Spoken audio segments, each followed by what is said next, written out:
Lalu sebenarnya bahagia itu di mana? Ada seorang anak yang sedang belajar di college, university. Maka dia berkata, alangkah bahagianya kalau saya dapat BA. Selepas dia dapat ijazah BA, lalu dia berkata, aku tak bahagia. Alangkah indahnya bila dapat master. Manakala dia dapat master, dia berkata, oh betapa bahagianya kalau dapat PhD. Selepas PhD dia berkata, susahnya PhD, belum juga dapat kerja. Selepas dapat kerja dia berkata, alangkah bahagianya kalau menikah. Selepas menikah dia berkata, aku tak bahagia sebab orang selalu tanya, dah punya anak apa belum?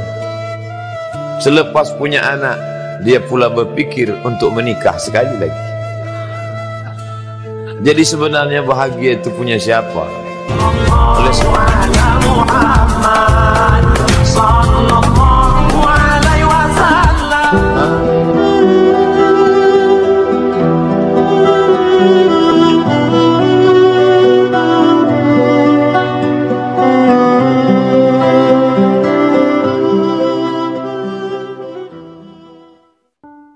Hadirin hadirat, muslimin muslimat, insyaallah kita semua dimuliakan Allah Subhanahu wa taala. Amin ya rabbal alamin.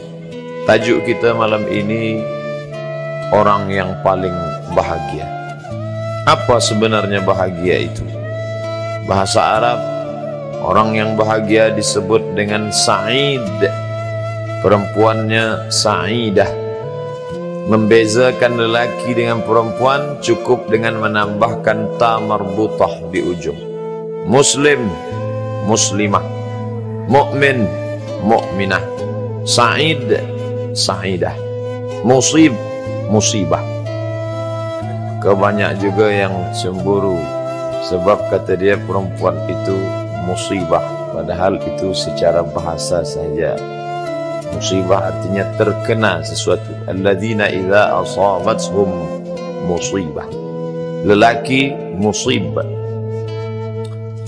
Orang putih pula menyebut happy, bahagia. Apa sebenarnya hakikat bahagia itu? Ada seorang kaya, hartanya banyak. Dia naik kereta yang besar, megah dan mewah. Dalam perjalanan dia tengok ke sebelah kanan ada tanaman padi sawah yang menghijau. Lalu dia pandang ada budak-budak kecil membawakan makanan beserta ibunya menuju pondok di tengah sawah. Suami sudah menunggu makanan siang tiba. Apa kata orang kaya dalam kereta? Oh bahagianya petani. Di tengah perutnya lapar, istri dan anaknya datang. Makanan tiba pada waktunya. Air minum dapat menghilang dahaga. Lapar hilang, rindu pun sirna, karena istri dan anak ada di sekitar dia. Bahagianya menjadi petani, kata orang kaya dalam kereta. Masa orang kaya berpikir bahwa dia tidak bahagia? Si petani yang bersama anak di pondok tua itu pula memandang orang kaya di atas kereta. Apa kata dia? Betapa bahagianya orang kaya naik kereta, sedangkan aku hanya duduk di pondok yang tua. Maka pada hakikatnya manusia ini dua-duanya tak bahagia. Lalu sebenarnya bahagia itu di mana? Ada seorang anak yang sedang belajar di college, university. Maka dia berkata, alangkah bahagianya kalau saya dapat BA. Selepas dia dapat ijazah BA, lalu dia berkata, aku tak bahagia. Alangkah indahnya bila dapat master. Manakala dia dapat master, dia berkata, oh betapa bahagianya kalau dapat PhD. Selepas PhD dia berkata, susahnya PhD, belum juga dapat kerja. Selepas dapat kerja dia berkata, alangkah bahagianya kalau menikah. Selepas menikah dia berkata, aku tak bahagia sebab orang selalu tanya, dah punya anak apa belum? Selepas punya anak, dia pula berfikir untuk menikah sekali lagi. Jadi sebenarnya bahagia itu punya siapa? Oleh sebab itu bila kita baca kitab-kitab, maka makna sa'adah Kebahagiaan, orang yang bahagia sa'id. Bahagia adalah insyirahus sadr, ketika hati terasa lapang apapun yang datang. Kalaulah pelajar yang mendapatkan BA itu hatinya lapang, tentu dia bahagia. Kalaulah petani yang berada di tempat rumah tua itu hatinya lapang, tentulah dia bahagia. Kalaulah orang kaya dengan kereta yang besar itu hatinya lapang, tentulah dia bahagia. Itulah mengapa Musa alaihissalam di tengah kesusahan hatinya akan melawan ayah angkat bernama Fir'aun. Dia minta hati yang lapang. Kita semua baca doa itu, Rabbi syrahli, lapangkan dadaku. Itulah mengapa kakinya pecah berdarah, giginya patah, pelipisnya pecah meneteskan darah, tapi dia tersenyum bahagia kerana hatinya lapang. Allah sudah lapangkan hatinya. Apa kata Allah untuk dia? Alam nashrah laka sadrak. Itu beza Muhammad dengan Musa. Musa meminta, Rabbi shrah li sadri wa yassir li amri wahlul 'uqdatam min lisani yafqahu qawli. Sedang Muhammad tidak meminta. Belum meminta, Allah dah bagi pada dia. Apa kata Allah?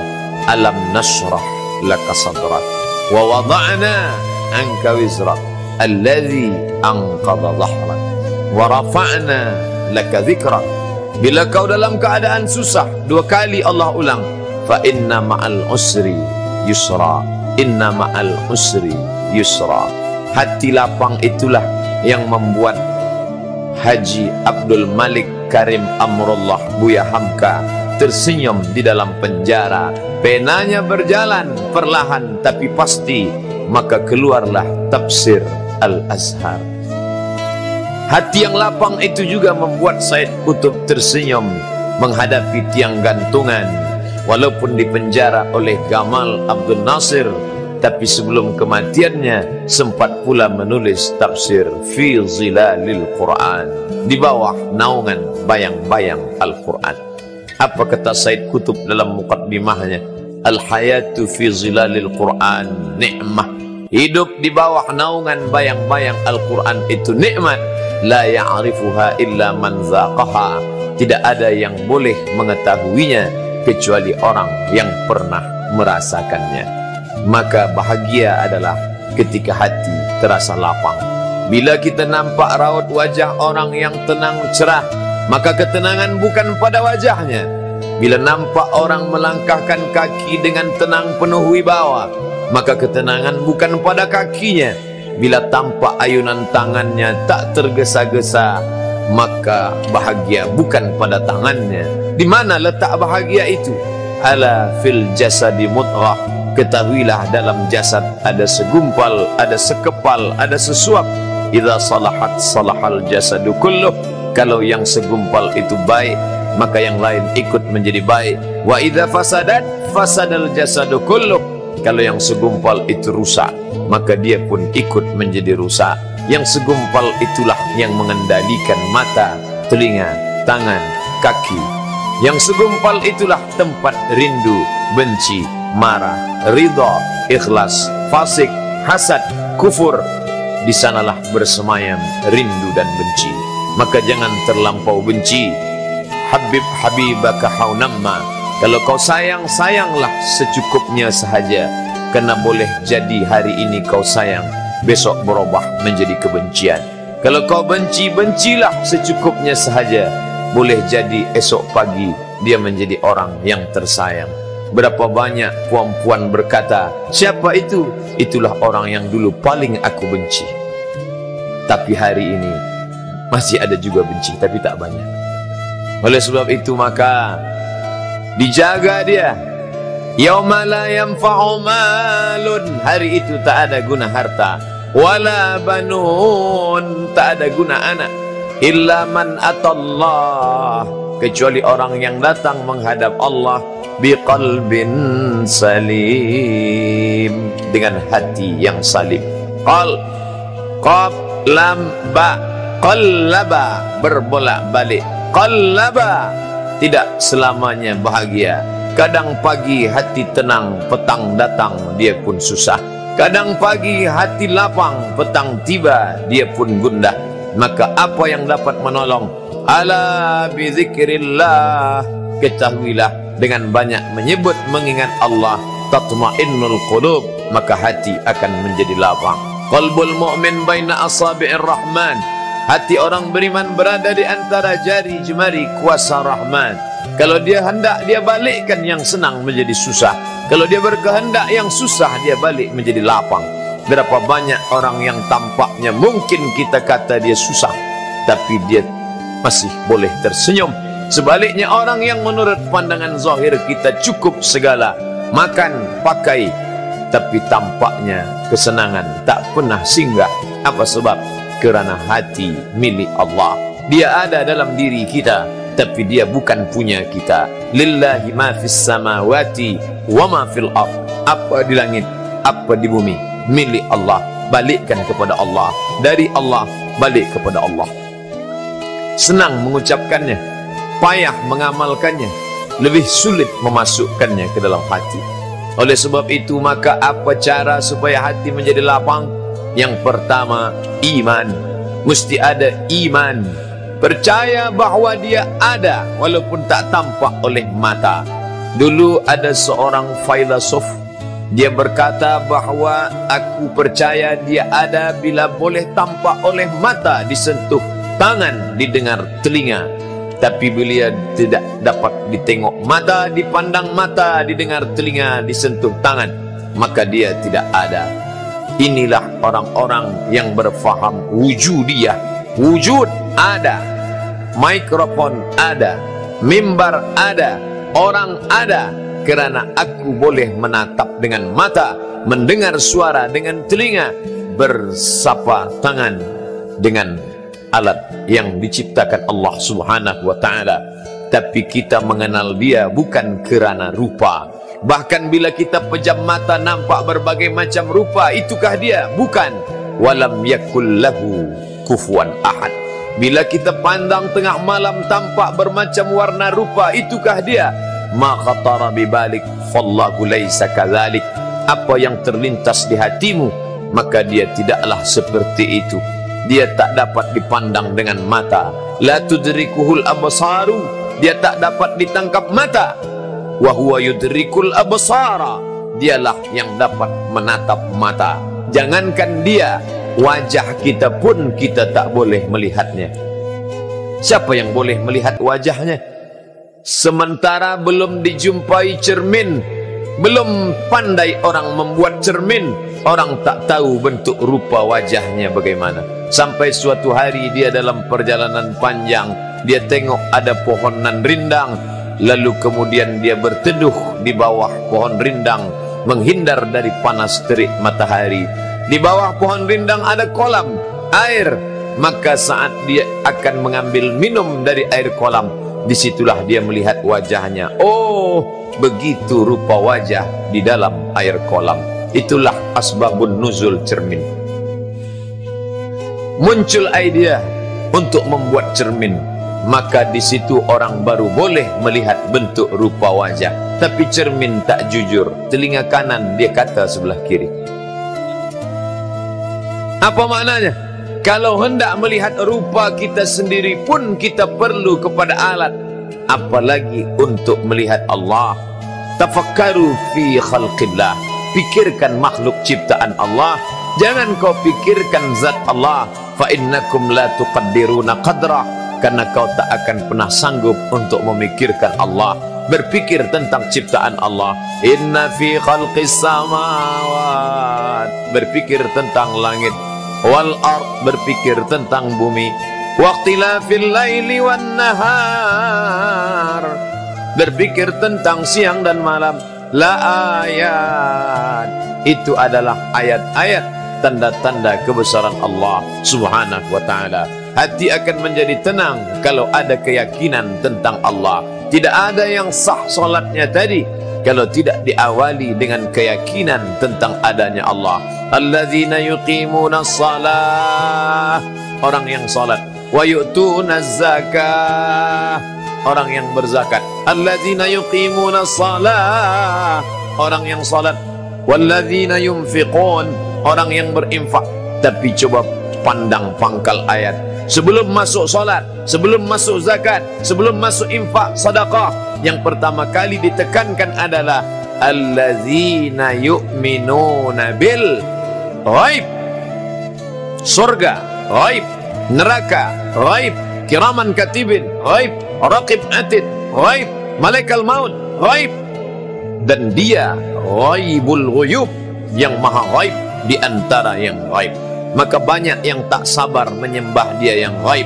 Dia ingin berbentuk nyata. Mana dia Tuhan yang nyata itu? Maka dalam perjalanan Musa alaihissalam dari Mesir menuju Palestin, di sana dia berjumpa dengan orang-orang menyembah berhala. Maka saat itu apa kata Bani Israel? Ya Musa, wahai Musa, lan nu'mina laka, kami tak akan beriman kepada engkau hatta narallaha jahrah, sampai kami boleh melihat Tuhan secara nyata. Yang pertama kali meminta Tuhan nyata adalah Bani Israel 1000 tahun lebih kurang sebelum Isa alaihissalam. Sekarang 2017, 3017 tahun lampau agak-agak, walaupun tak seperti itu, mereka sudah meminta Tuhan yang nyata. Oleh sebab itu kita tidak melihatnya nyata, tapi kita merasakan bahwa dia ada. Tak pernah kita melihat angin, tapi kita merasakan bahwa dia ada. Zuq, zauq, lam ya'rif man lam yadhuq. Siapa yang tidak merasakannya, maka dia tidak mengetahuinya. Maka rasakanlah kehadiran Allah di dalam salatmu, dalam munajatmu, dalam puasa sunnatmu. Mengapa kita salat? Untuk merasakan keberadaan Allah. Tuan Imam mengangkat takbiratul ihram, Allahu Akbar. Kiblat mata ke tempat sujud, kiblat dada mengarah ke Baitullah. Tawalli wajhaka syatral masjidil haram. Kiblat hati merasakan kehadiran Allah. Allahu Akbar. Tak ada yang lebih besar daripada engkau. Allahu Akbar kabira, walhamdulillahi katsira, wa subhanallahi bukratan wa asila. Aku tidak menghadapkan wajah kepada orang kaya, aku tidak menghadapkan wajah kepada penguasa. Kemana wajah ini kuhadapkan? Wajjahtu wajhiya lillazi fatara as-samawati wal ard. Kemana aku menghadap? Kepada dia menciptakan langit beserta isinya. Aku tak ada apa-apanya di hadapan dia. Kemudian dia baca Bismillahirrahmanirrahim. Aku banyak dosa, banyak silap, banyak salah, tapi dia maha kasih, maha sayang. Aku datang membawa dosa sebanyak buih di lautan, sebanyak pasir di pantai, tapi aku yakin dia maha kasih dan sayang. Bismillahirrahmanirrahim. Kalau ada orang memuji kerana aku kaya, kerana aku berkuasa, aku tak layak dipuja-puji. Alhamdulillahi Rabbil Alamin. Masih ada juga ragu dalam hati. Apakah dia mengampunkan aku? Dosaku banyak. Apakah dia mengampunkan aku? Ulang sekali lagi. Ar-Rahmanir-Rahim. Ada yang berkuasa hebat, tapi dia maha hebat, maha kuasa. Malik Yaumiddin. Kalau sudah merasakan dia, maka jangan minta kepada yang lain.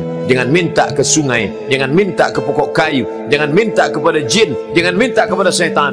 Iyyaka na'budu wa iyyaka nasta'in. Aku selalu ingin kau bimbing kepada jalan yang benar ya Allah. Ihdinas siratal mustaqim. Jalan yang pernah kau berikan kepada mereka minan nabiyyin was-siddiqin was-syuhada was-salihin. Minta jalan yang 4. Siratal ladzina an'amta alaihim, tapi bukan jalan yang 2. Berikan aku jalan yang 4, tapi bukan jalan yang 2. Siapa itu jalan yang 2? Ghairil maghdubi alaihim, Yahudi, waladdallin, Nasrani. Semuanya berkata amin. Kabulkan ya Allah. Kalau dia katakan dengan bunyi yang benar, amin, kabulkan ya Allah. Tapi kalau tak tepat, amin, amankanlah. Amin, percayalah. Amin, jujur. maka yang tepat adalah amin. Alhamdulillah Ustaz Somad, saya tadi tak salah. Kenapa? Sebab saya diam saja. Maka kita minta kepada Allah Ta'ala supaya Allah perkenankan, amin. Selepas itu faqra'u ma tayassara minal Qur'an, bacalah apa yang mudah bagimu daripada Al-Quran, supaya turun ketenangan itu ke dalam. Kalau dia sudah tenang, maka kau bahagia. Apapun yang datang, bersimbah darah, kematian, kau tetap bahagia. Kaulah orang paling bahagia karena bersemayam ketenangan. Dia wallazi anzala sakinata, dia yang menurunkan ketenangan. Di mana? Fi qulubil mu'minin, dia yang menurunkan ketenangan, bukan fi qulubin nas, bukan fi qulubil bashar, bukan fi qulubil alam. Dia allazi, yang anzala, menurunkan, as-sakinata, ketenangan. Di mana dia turunkan? Fi qulubil mu'minin, ke dalam hati orang yang percaya.